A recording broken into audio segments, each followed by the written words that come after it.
Hello friends, स्वागत है आपका अपने चैनल मिस्टर इंजीनियर पर। मैं हिमांशु सिंह, आपका दोस्त, हाजिर हूँ एक नए वीडियो में, जिसमें मैं आपको AKTU के रिन्यूएबल एनर्जी रिसोर्सेज के सेकंड यूनिट को डिस्कस करने जा रहा हूँ। ठीक है, तो स्टार्ट करते हैं सेकंड यूनिट, जिसका नाम है solar thermal energy. Ultimate source of energy क्या है? सन है, मैंने बताया था फर्स्ट वीडियो में। The sun is like a nuclear reactor. Sun जो है वो न्यूक्लियर रिएक्टर की तरह है, which converts hydrogen into helium through fission reaction. ठीक है, हाइड्रोजन को हीलियम में कन्वर्ट करता है फिजन रिएक्शन के through, generation of enormous amount of heat, और हीट को भी जनरेट करता है। ठीक है, सन क्या है? सन जो है वो रेडिएट्स करता है क्या चीज़?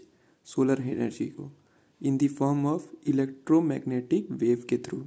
ठीक है, और इलेक्ट्रोमैग्नेटिक वेव क्या कंटेंस करती हैं? तो 8% यूवी यानी अल्ट्रावायलेट रेडिएशन, 46% विजिबल और 46% इंफ्रारेड यानी IR रेज। ठीक है, यूवी मतलब अल्ट्रावायलेट जो होती है रेज, वो एब्जॉर्ब हो जाती है ओजोन लेयर के थ्रू। ठीक है, जो एटमॉस्फेयर के ऊपर रहता है, और IR रेज एब्जॉर्ब हो जाती है CO2 और मॉइस्चर के थ्रू। टू वेज है of utilization of solar energy. पहला है इनडायरेक्टली और दूसरा है डायरेक्टली। तो इनडायरेक्टली कैसे? तो विंड एनर्जी जो है, टाइडल एनर्जी, विंड एनर्जी और ocean wave energy, biomass, ocean thermal energy, hydrogen energy, fossil fuel etcetera, ये सब जो हैं वो इनडायरेक्ट वेज हैं।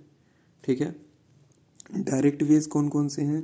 तो by collecting the radiant heat and using it in the thermal system, it is referred as solar thermal system. ठीक है, और by collecting and converting it directly into the electrical energy, और उसको thermal energy को हम electrical energy में convert कर सकते हैं। कैसे? फोटोवोल्टिक सिस्टम के through. It is referred as solar photovoltaic SPV system. ठीक है, अगला चलते हैं हम, टाइप्स देख लेते हैं कौन कौन से हैं। Types of solar radiation. Direct radiation, इसको बीम रेडिएशन भी बोलते हैं। Diffuse radiation, after reflection and scattering जो रेडिएशन होता है उसका नाम क्या होता है? Diffuse radiation. सोलर रेडिएशन, इसको टोटल रेडिएशन भी बोलते हैं। डायरेक्ट रेडिएशन और सोलर डिफ्यूज रेडिएशन, इन दोनों का जो एडिशन होता है उसी को सोलर रेडिएशन या सोलर इंसुलेशन या टोटल रेडिएशन कहते हैं। ठीक है, अगला है ये एक्स्ट्रा टेरेस्टेरियल या सोलर रेडिएशन। ठीक है, the radiation outside the earth atmosphere, उसी को हम एक्स्ट्रा टेरेस्ट्रियल सोलर रेडिएशन बोलते हैं। ठीक है, solar radiation incident on the outer atmosphere of earth, ऐसा सोलर रेडिएशन जो इंसिडेंट होता है आउटर एटमॉस्फेयर अर्थ के। ठीक है, अगला है टेरेस्ट्रियल और सोलर रेडिएशन। ठीक, the radiation reaches earth surface after passing through atmosphere.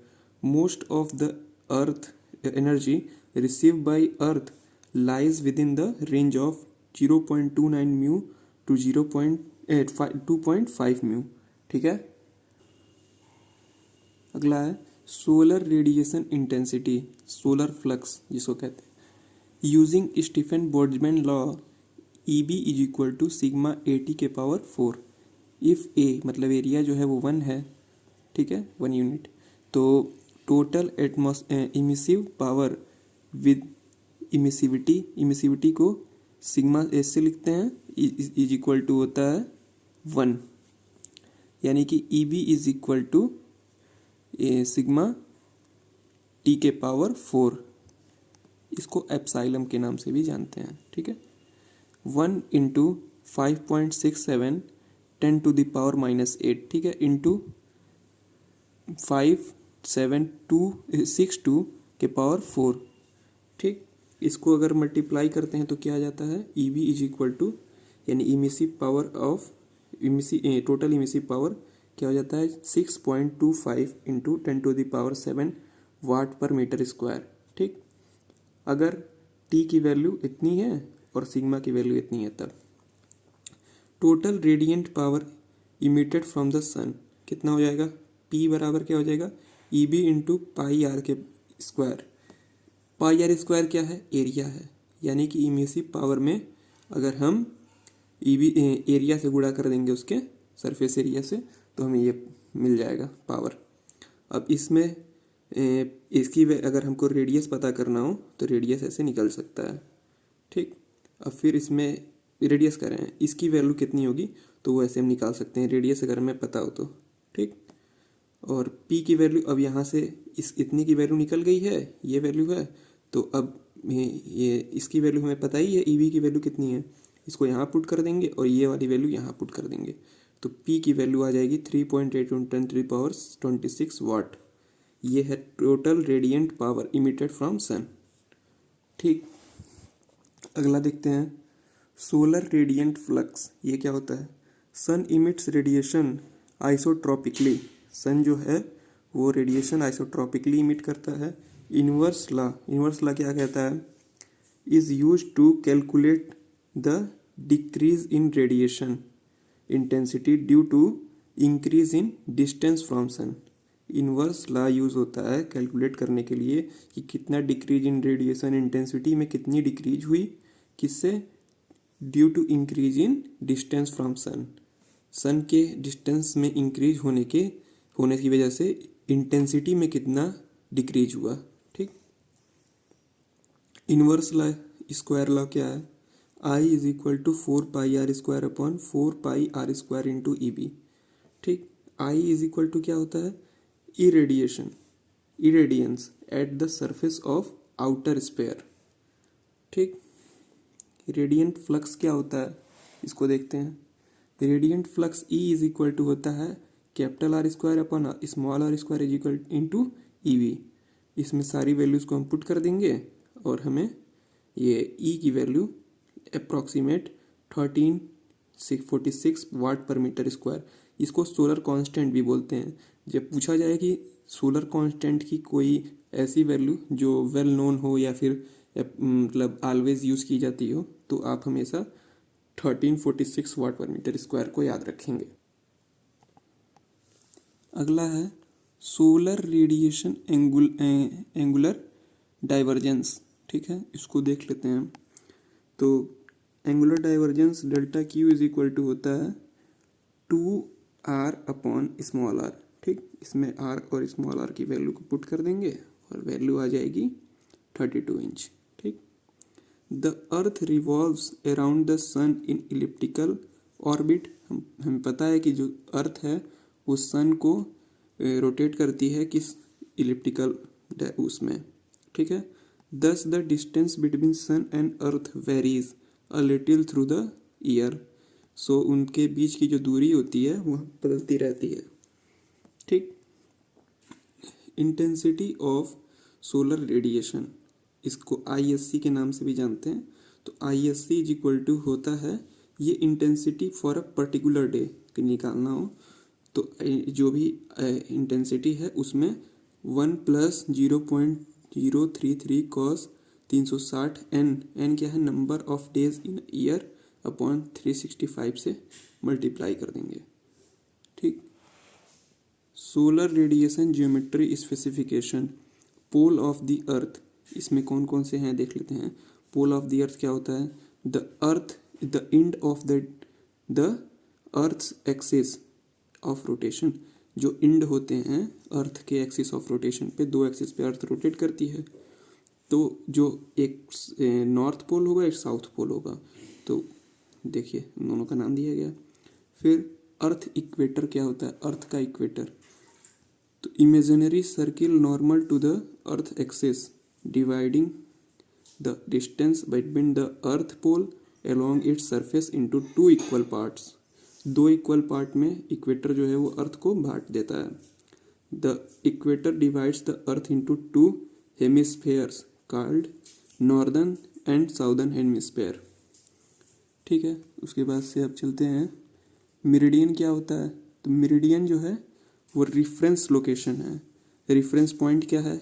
Main जो रेफरेंस पॉइंट है वो है रॉयल ऑब्जर्वेटरी ग्रीनविच, लंदन में है। और इंडिया का भी एक मतलब माना जाता है रेफरेंस लोकेशन, वो प्रयागराज में है वहाँ पे। और वहाँ से मतलब सारे डे को, टाइम को कैलकुलेट किया जाता है उसी को रेफरेंस में लेके। An imaginary great circle passing through this point and the two poles, कौन से, intersecting the equators at right angle is called the prime meridian. ठीक है। अगला है irradiance, the amount of electromagnetic energy incident on the surface per unit time per unit area.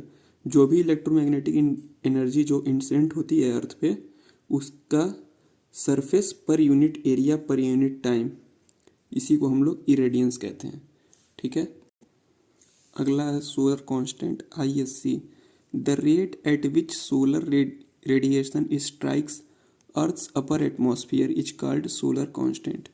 जिस rate से जो solar radiation strike करता है अर्थ के अपर एटमॉस्फेयर को, उसी को सोलर कांस्टेंट बोलते हैं। ठीक है। उसके बाद से इसकी मैं वैल्यू बताया था आपको कि 1368 वाट पर मीटर स्क्वायर इसकी जनरल वैल्यू होती है। उसके बाद से distance between earth and sun varies due to motion in elliptical orbit. ISC is equal to होता है energy upon area into time. अगला है इंसुलेशन। इंसुलेशन क्या होता है? The rate at which direct solar radiation is incident upon a unit horizontal surface at any point on or above the surface of earth is called insolation। ठीक। जिस rate से कोई भी डायरेक्ट सोलर रेडिएशन अर्थ के किसी मतलब unit surface, horizontal surface पर strike करती है या इंसिडेंट होती है किसी भी पॉइंट पर, उसी को हम कहते हैं या तो एबव या अर्थ की सरफेस पर, या अर्थ के सरफेस से ऊपर या अर्थ के सरफेस पर, उसी को इंसुलेशन कहते हैं। एंगल ऑफ लैटिट्यूड, ये क्या होता है? तो angle made by a radial line joining the given location to the centre of the earth. ठीक। एंगल वहाँ से जहाँ पे सेंटर है अर्थ का, वहाँ से कोई भी एंगल नापा जाता है। ठीक है। उसी को एंगल ऑफ लैटिट्यूड कहते हैं। ठीक। लैटिट्यूड पॉजिटिव हो सकता है, निगेटिव भी हो सकता है। पॉजिटिव कब होगा? फॉर नॉर्दर्न हेमिस्फीयर, और निगेटिव फॉर साउदर्न हेमिस्फीयर। अगला है डिक्लिनेशन। डिक्लिनेशन क्या होता है? Angular displacement of the sun from the plane of earth's equator. जो एंगुलर डिस्प्लेसमेंट होता है अर्थ का प्लेन ऑफ अर्थ्स इक्वेटर के। ठीक। पॉजिटिव कब होगा? When measured above equatorial plane in northern hemisphere varies from +23.5 on June 21 to minimum value -23.5 on December 21। Equation of coupler, क्या equation? Declination angle जो होती है वो होती है 23.45 इंटू साइन ब्रैकेट में 360/365 into 284 plus n bracket 1 degree. ये degree में होता है इसकी यूनिट। एक क्वेश्चन देख लेते हैं इस पे। हमें डिक्लिनेशन एंगल फाइंड करना है for March 31 in leap year. Leap year का मतलब क्या हो गया कि फरवरी जो है वो कितने दिन की है? 29 दिन की है। ठीक है। अगर लीप ईयर नहीं होता तो फरवरी जो है वो 28 डेज की होती। तो delta is equal to 23.45 sine 360/365 284 plus 91। अब मार्च 31 तक हम देख लेते हैं कितने दिन पड़ रहे हैं। तो जनवरी 31 डेज का है, 31 डेज। ठीक। Plus 29 days. उसके बाद से मार्च 31 तक पता करना है। तो 9 1 10 1 11, उसके बाद से 3 3 6 3 9 हो गया 91 डेज। ये आ गया आपका 4.016 डिग्री। एन क्या है? Number of days in a year. ठीक। हावर एंगल क्या होता है? आवर एंगल जो है वो W से रिप्रेजेंट करते, ओमेगा से रिप्रेजेंट करते हैं। ये क्या होता है? Angular displacement of the sun east और वेस्ट, ईस्ट या वेस्ट में, of the local meridian due to rotation of earth on its axis at 15 degree per hour. इसकी वैल्यू कितनी होती है? Omega is equal to 15 ST। ST मतलब local solar time, ठीक, -12। Calculate the solar angle omega at 2:30 PM पे। देखिए ये मतलब हम मान लेते हैं घड़ी है, तो अगर हम 12 बजे के बाद इधर जाते हैं तो इसको पॉजिटिव लेते हैं, और इधर अगर जाना पड़ता है 12 बजे से तो इसको निगेटिव लेते हैं। जैसे हमको 11 बजे का पता ना हो या 11:30 का पता ना हो तो हम निगेटिव, मतलब यहाँ पे ये 12 में माइनस करेंगे, और अगर इसके इधर जाना हो जैसे 1, 2, 12:30, 3, 4, 5 कितना भी, तो उसको प्लस करेंगे। ठीक है, तो ओमेगा इज इक्वल टू कितना आ गया? 15 ST - 12। ठीक, ST की वैल्यू कितनी आई? 14.5 - 12, इसकी वैल्यू आ गई 37.5 डिग्री। अगला है सोलर एग्जिमुथ एंगल या gamma S, angle on a horizontal plane between the line due to south the and the projection of the sun rays on the horizontal plane. It is taken as negative when measured from south towards west। मतलब अगर हम south से waste की ओर जाएंगे तब इसको negative लेंगे, और वेस्ट से अगर साउथ की तरफ जा रहे हैं तो वो पॉजिटिव रहेगा। सोलर एग्जिमुथ एंगल गामा, ठीक है, ये सोलर था, ये सरफेस है, surface azimuth angle. Angle in horizontal plane between the line due to south and the horizontal projection of normal to the inclined plane surface collected। ठीक है, it is taken as positive when measured from south towards west। ठीक है, ये उल्टा है उसका, अगर ये साउथ से वेस्ट की तरफ जाएंगे तो ये पॉजिटिव होगा, और वेस्ट से अगर साउथ की तरफ जा रहे हैं तो निगेटिव। अगला है जिनिथ एंगल। ये क्या है? Angle between sun rays and perpendicular to the horizontal plane. Sun rays और हॉरिजॉन्टल प्लेन के बीच में जो एंगल बनता है उसको जिनिथ एंगल बोलते हैं। अगला है altitude angle, alpha, vertical angle between projection of sun rays and the horizontal plane and the direction of the sun rays. ठीक। सोलर टाइम क्या होता है? Measured with reference to the solar noon. इसको measure किया जा सकता है solar नून को रिफरेंस में लेके। When the sun is crossing the observer's meridian, ठीक, at solar noon the sun is at the highest position in the sky. जब परपेंडिकुलर एकदम बीचों बीच होगा तो उसी को हम सोलर नून बोलते हैं, sun. The sun travels each year in of the longitude in a 4 minute. ठीक है, solar time standard time plus minus LST मतलब standard longitude used for measuring standard time for the country. और LOC क्या होता है? Local, मतलब longitude of the observer location. Observer का location है वहां से, प्लस E। ई क्या है? करेक्शन है, ठीक है, ये एरर भी बोल सकते हैं। पॉजिटिव कब होगा? Western hemisphere, negative for eastern hemisphere. ठीक है, ये बी की वैल्यू जो होती है वो इससे निकाल सकते हैं, 360/364 n - 81। n जो है वो पता ही है, डेज इन अ ईयर। ठीक है,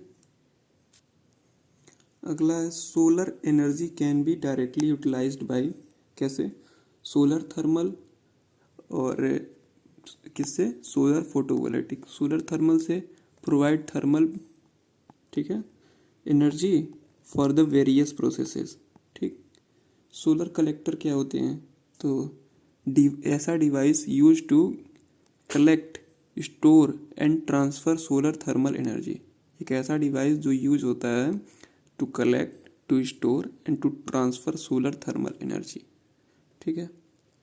it is a essential component of any system for the conversion of solar energy into the other readily usable form of energy.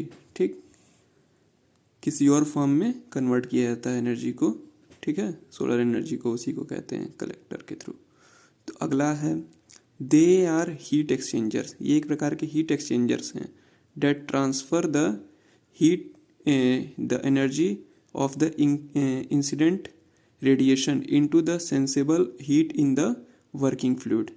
जैसे हम सन की एनर्जी को लेके और वर्किंग फ्लूइड जो है उसमें उसको ट्रांसफ़र कर देते हैं हीट को। तो एक प्रकार से ये कलेक्टर्स जो हैं वो हीट एक्सचेंजर्स हैं। वर्किंग फ्लूइड क्या है? मे बी लिक्विड और एयर भी हो सकता है। ठीक है, अगला है types of solar collectors. Flat plate collectors होते हैं और कंसंट्रेटिंग कलेक्टर्स होते हैं। फ्लैट प्लेट कलेक्टर्स मतलब नॉन कंसंट्रेटिंग सोलर कलेक्टर्स। ठीक है, यूज्ड कहाँ कहाँ यूज्ड होते हैं? Temperature below 100 degree centigrade are required, जहाँ पर टेम्परेचर जो है वो 100 डिग्री सेंटीग्रेड से कम का रिक्वायर्ड होता है। ठीक, लिक्विड हीटिंग और हीटिंग वाटर, जैसे वाटर को हीट वगैरह करने में। एयर हीटिंग अगर करते हैं तो ड्राइंग ऑफ एग्रीकल्चर प्रोडक्ट्स, जहाँ पर एग्रीकल्चर प्रोडक्ट रखे जाते हैं और वहाँ पर हीट की ज़रूरत पड़ती है, सूखे मतलब उसको ड्राइड रखने के लिए, वहाँ इसका यूज करते हैं। Heating of green houses etcetera. अगला है कंसिस्ट ऑफ 4 मेजर पार्ट। ये जो फ्लैट प्लेट कलेक्टर है वो 4 मेजर पार्ट होते हैं उसके। कौन कौन से? इंसुलेटेड बॉक्स है, ट्रांसपेरेंट कवर है, एब्जॉर्बर प्लेट है, ट्यूब्स हैं। ठीक है, देख लेते हैं इसका फिगर कैसा है। तो ये है, इसमें देखिए ये जो है ये थर्मली इंसुलेटेड बॉक्स है ये, और ये जो छोटे छोटे आप देख रहे हैं ये ट्यूब्स हैं। ये मैं इसका फ्रंट व्यू बनाया हूँ। ठीक है, इसका अगर आप टॉप व्यू देखेंगे तो एक पाइपलाइन की तरह ऐसे गया रहेगा। ठीक है, और ये आपके क्या हैं? ये एब्जॉर्बर प्लेट्स हैं, ट्रांसपेरेंट कवर हैं। ठीक है, ये दोनों, और ये एब्जॉर्बर प्लेट है। ब्लैक इसलिए है क्योंकि ब्लैक बॉडी गुड एब्जॉर्बर होती है और बैड इमीटर होती है, और ये डिफ्यूज रेडिएशन आ रहे हैं, सोलर बीम रेडिएशन आ रहे हैं, तो इसको एब्जॉर्ब करेगा। ये ट्रांसपेरेंट कवर इसलिए कि ये जल्दी ख़राब ना हो। ठीक है, अगला है इंसुलेटेड बॉक्स के बारे में बताया गया है कि क्या होता है। Made of thin GI sheet. ठीक, slides insulated using the glass और मिनरल्स। बॉटम जो होता है वो इंसुलेटेड यूजिंग ग्लास और मिनरल वुड से इंसुलेटेड रहता है। ट्रांसपेरेंट कवर यूज़ होते हैं, मेड ऑफ प्लास्टिक या ग्लास का बन सकता है। ये क्या करता है? Allow solar energy to pass through and reduce the convection of heat loss, इसलिए इसको यूज करते हैं। From absorber plate throughout the air space. Thickness कितनी होती है? 3 से 4 mm तक। Reduce convective and radiative loss to sky. Absorber plate क्या होता है? एब्जॉर्बर प्लेट जो होता है एब्जॉर्ब करता है सोलर एनर्जी को। Absorber plate is made of copper या एल्युमिनियम का या स्टील का हो सकता है। ब्लैक बॉडी होना चाहिए और अच्छा है। और क्या थिकनेस कितनी हो सकती है? 1 to 2 mm तक। Plate is black printed, black उस पर पेंट लगाओ। ठीक है, हैविंग हाई एब्जॉर्बिविटी, उसकी हो कितनी? 80 से 95% तक। And low transmission and reflection. ठीक, अगला है ट्यूब्स। ट्यूब्स जो है अटैच्ड विथ प्लेट्स से अटैच होती हैं। सीरीज ट्यूब्स क्या होती है? सीरीज ऑफ पैरेलल ट्यूब्स और ऑन serpentine ट्यूब। ठीक है, थ्रू विच वाटर और other liquid passes. Made of किससे बना हो सकता है? कॉपर, एल्युमिनियम और स्टील से, प्लास्टिक से। ठीक है, डाया कितना हो सकता है? 1 to 1.5 centimetre. All tubes are connected to the heater heater pipe, ठीक है, at bottom and top which supply the water equally in the all tubes. ठीक, अगला क्या है, flat plate collectors selective coating, उसके ऊपर जो कोटिंग की जाती है कैसे, an effective way to reduce thermal loss from the absorber plate is by using selective absorber coating। ठीक, this enables the absorber plate as a perfect absorber of solar radiation of short wavelength, ठीक, and perfect reflector to the or poor and perfect reflector or poor emitter of thermal radiation of long wavelength। ठीक, मतलब एक आम भाषा में कहा जाए तो जो कोटिंग होती है वो ऐसे मटेरियल की की जाती है जो कि गुड एब्जॉर्बर हो और बैड इमीटर और बैड रिफ्लेक्टर हो। ठीक, some common selective coating, black chromium की कोटिंग की जाती है जिसकी एब्जॉर्बिटी कितनी होती है, अल्फा को एब्जॉर्बिटी कहते हैं 0.96। ब्लैक निकिल जिसकी एब्जॉर्बिटी कितनी होती है 0.90। ब्लैक कॉपर की हो सकती है, ब्लैक आयोडाइड की हो सकती है, उसके बाद से सोलर फॉयल का यूज होता है, नेक्सटेल का यूज हो सकता है, इन सब की एब्जॉर्बिटी दी हुई है। अगला है performance of flat plate collector. Performance देख कैसे, describe by an energy balance that indicates the distribution of incident solar energy into useful energy gain and various losses. Under steady condition, the useful heat delivered by solar collectors is equal to energy absorbed in the metal surface directly and indirectly। मतलब जो useful heat delivered होगा collector के through वो equal हो जाएगा energy absorb in the metal surface directly and indirectly. मतलब जितना हमने सोलर कलेक्टर के थ्रू डिलीवर किया उतना उस मटेरियल के थ्रू हमें मिल गया। ठीक, QC इज इक्वल टू होता है A मतलब एरिया, IC, ठीक है, इंटेंसिटी ऑफ इंसिडेंट रेडिएशन, और tau alpha E minus UC T in minus TA, ये मतलब TA मतलब ambient temperature, sorry for the disturbance, minus UC IN minus TA, TIN minus TA। TIN मतलब जो collector का fuel inlet temperature है वो, और ये एम्बियंट टेम्परेचर। ठीक, उसके बाद से आप इसका एक फिगर देख सकते हैं नीचे। ठीक है, और ये हाउसिंग वगैरह की जाती है उसके फिक्स करने के लिए, कवर जैसे मैंने पिछले फिगर में समझाया था वही सब है। अब कुछ फैक्टर्स जो हैं वो अफेक्ट करते हैं परफॉर्मेंस के फ्लैट प्लेट कलेक्टर को देख लेते हैं। इंसिडेंट सोलर रेडिएशन, ठीक है, number of cover plates, spacing के कैसी है, कलेक्टर टिल्ट, उसके बाद के सेलेक्टिव सरफेस कैसा है, उसके बाद से inlet temperature, dust on the cover plates अगर है तो वो भी उसके परफॉर्मेंस को इफ़ेक्ट करेगा। बोथ बी एडवांटेज क्या क्या है, both beam and diffused solar radiation are used. ठीक है, दोनों ही प्रकार के रेडिएशन जो मैंने बढ़ाया था वो दोनों इसमें यूज होते हैं। रिक्वायर्ड लिटिल मेंटेनेंस की ज़रूरत पड़ती है। Orientation of sun is not required. ठीक, सिंपलर टेक्निक है। ठीक, अगला डिसएडवांटेज क्या क्या है उसका, लार्ज हीट लॉस होता है, हैवी इन वेट होते हैं ये सब। लो टेम्परेचर इज अचीव्ड, बहुत ज़्यादा टेम्परेचर मतलब नहीं अचीव हो पाता है। एप्लीकेशन कहाँ कहाँ है, वाटर हीटिंग में, स्पेस हीटिंग में और पावर जनरेशन में। वाटर हीटिंग में कैसे, the water flowing in a contact with collector is heated and heat from the water is extracted for use. मतलब जो हीटेड वाटर है उसके हीट को एक्सट्रैक्ट करके जहाँ पर यूज़ हो वहाँ पर यूज़ कर सकते हैं, फूड इंडस्ट्री वगैरह में या फिर जहाँ भी। Space heating, the heated water is stored in tanks, stored मतलब टैंक में स्टोर की जाती है हीटेड वाटर को, और the heat is transferred to the air circulating in the houses, जहाँ पर ब्लोअर वगैरह लगाए जाते हैं वहाँ पे एयर, जैसे इस वाटर, हीटेड वाटर से एयर को हीट करके एयर को सर्कुलेट कराया जाता है पावर जनरेशन के थ्रू। मतलब जैसे ये हीटेड वाटर हो गया, अब इसकी सहायता से हम किसी लो बॉइलिंग टेम्परेचर वाले फ्लूइड को हीट करके और वो जब स्टीम में कन्वर्ट हो जाए तो उससे टरबाइन पे रोटेट करा के और हम एनर्जी को प्राप्त कर सकते हैं। ठीक, अगला है फोकसिंग कलेक्टर, दूसरा टाइप। इसको कंसंट्रेटिंग कलेक्टर्स भी कहते हैं। इसमें क्या है, पार्ट्स कौन कौन से हैं, इंसुलेटेड बॉक्स है, ट्रांसपेरेंट कवर है, एब्जॉर्बर प्लेट है और ट्यूब्स हैं और रिफ्लेक्टर है।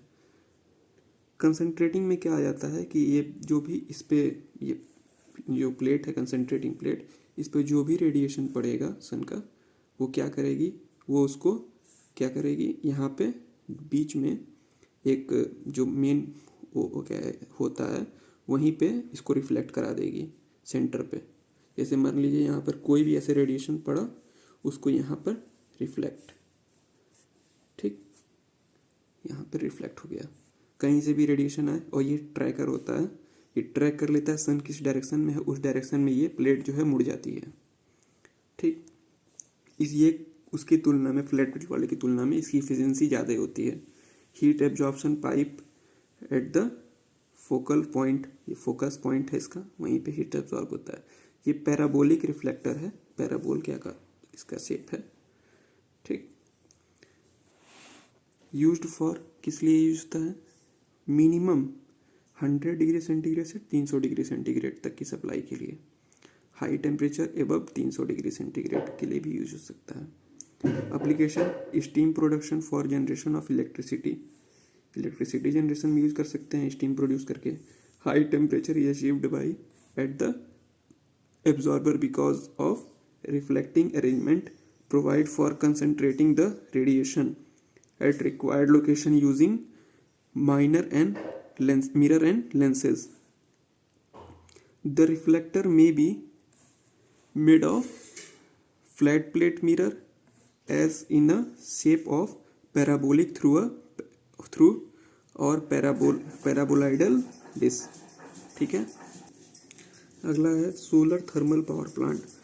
Solar thermal power generation involves the collecting of solar heat which is utilized to increase the temperature of fluid in a turbine operating on the cycle as a Rankine और Brayton cycle पे based होता है। कि क्या करता है solar power generation, collection of solar heat की collect करेगा, उसके बाद से उसको यूटिलाइज करेगा किसमें, increase in temperature of fluid, और टेम्परेचर जब इंक्रीज हो जाएगा तो उसको स्टीम के प्रोड्यूस करके टरबाइन को ऑपरेट करेगा और जिससे एनर्जी जो है वो रिलीज होगी उससे, तो मैकेनिकल एनर्जी इलेक्ट्रिकल एनर्जी में फिर वहाँ कन्वर्ट हो जाएगी। In other method hot fluid is allowed to pass through a heat exchanger to evaporate a working fluid operating on turbine coupled with a generator. या तो अगर हॉट वाटर है तो उससे दूसरे किसी वर्किंग फ्लूइड को इवापोरेट करके हीट एक्सचेंजर के थ्रू और उसको फिर हम टरबाइन को रोटेट कराने में यूज कर सकते हैं। Solar thermal power plant can be classified into 4 ways. Low temperature solar thermal power plant होते हैं, मीडियम टेम्परेचर होते हैं, हाई टेम्परेचर होते हैं और सेंट्रल रिसीवर पावर प्लांट होते हैं। Low temperature power plant, solar power plant में क्या होते हैं, an array of flat plate collectors होते हैं। इसका यूज 70 डिग्री सेंटीग्रेड के अबाउट किया जा सकता है। हाँ, यूज टू बॉयल ब्यूटेन, इससे हम फिर ब्यूटेन को बॉयल करके हीट एक्सचेंजर के थ्रू और फिर उसको टरबाइन में शाफ्ट को रोटेट कराने में यूज कर सकते हैं। फिर अगला है इरिगेशन पर्पज के लिए यूज हो सकता है। ठीक है, मीडियम टेम्परेचर अगला है, medium temperature solar power plant operating on medium temperature, कितने 400 डिग्री सेंटीग्रेड पे, 70 डिग्री सेंटीग्रेड पे था और ये 400 डिग्री सेंटीग्रेड के लिए है। Use the line focusing parabolic concentrator collector. ठीक है, इसमें भी पैराबोलिक कलेक्टर जो है वो यूज़ होता है। अगला हम देख लेते हैं सोलर थर्मल पावर प्लांट के बारे में।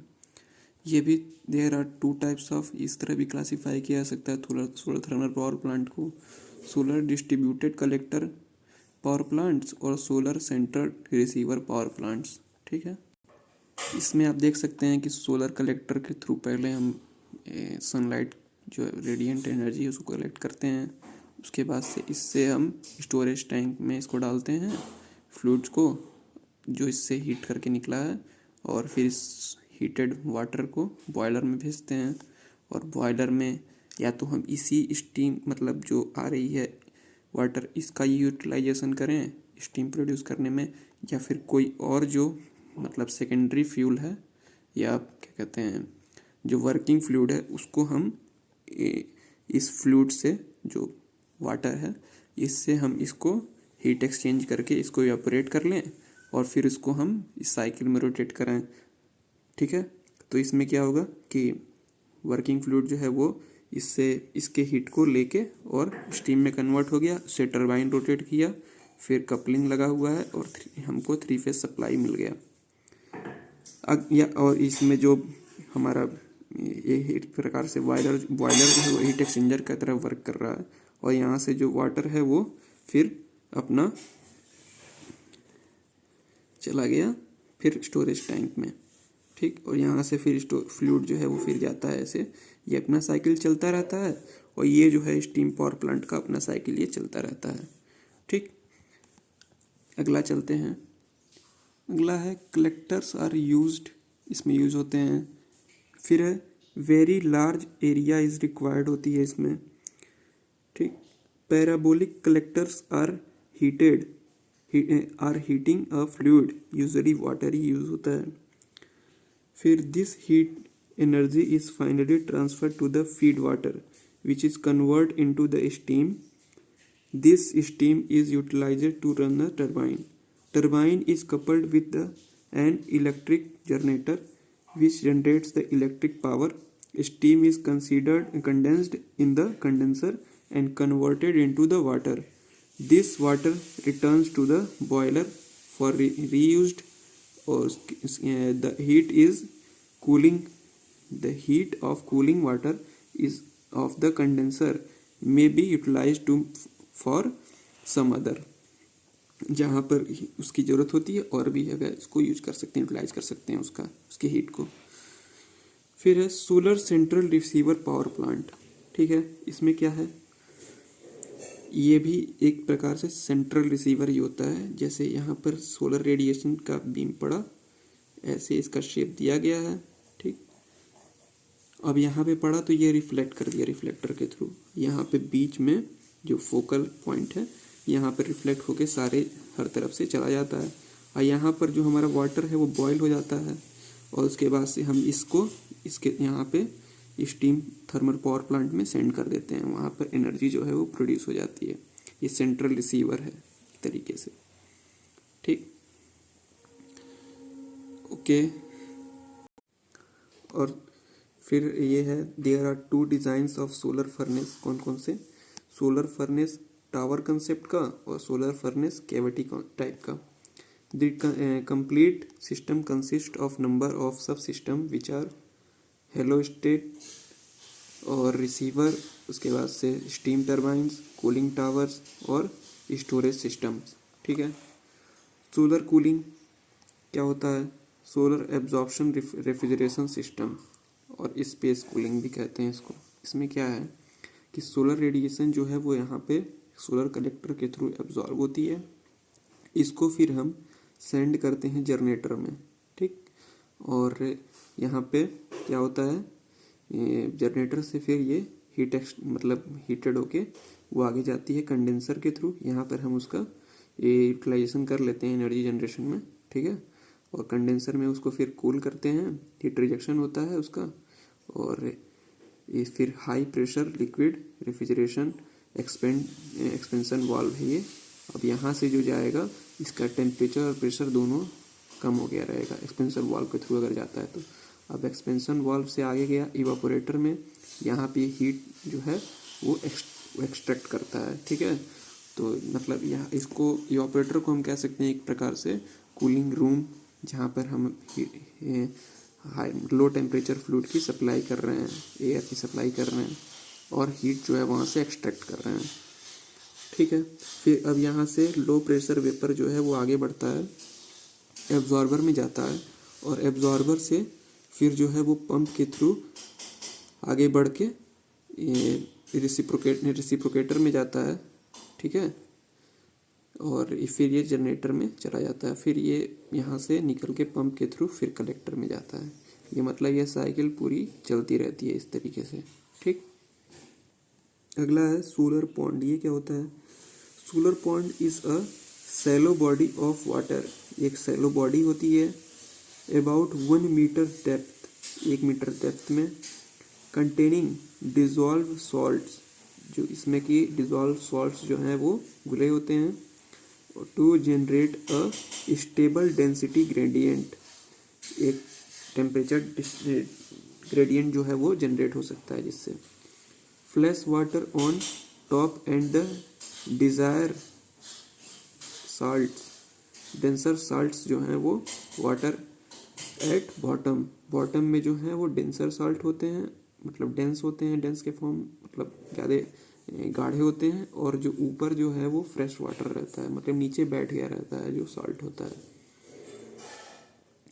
ओके, तो ये देख सकते हैं ये आपका साल्ट वाटर नीचे की तरफ, और कोल्ड वाटर जो है वो इधर की तरफ से आ रहा है, और ये जो है हीट एक्सचेंजर है एक तरह से, जो कि हॉट फ्लूइड अगर इधर से निकल रहा है और तो कोल्ड फ्लूइड अंदर जा रहा है पंप के थ्रू।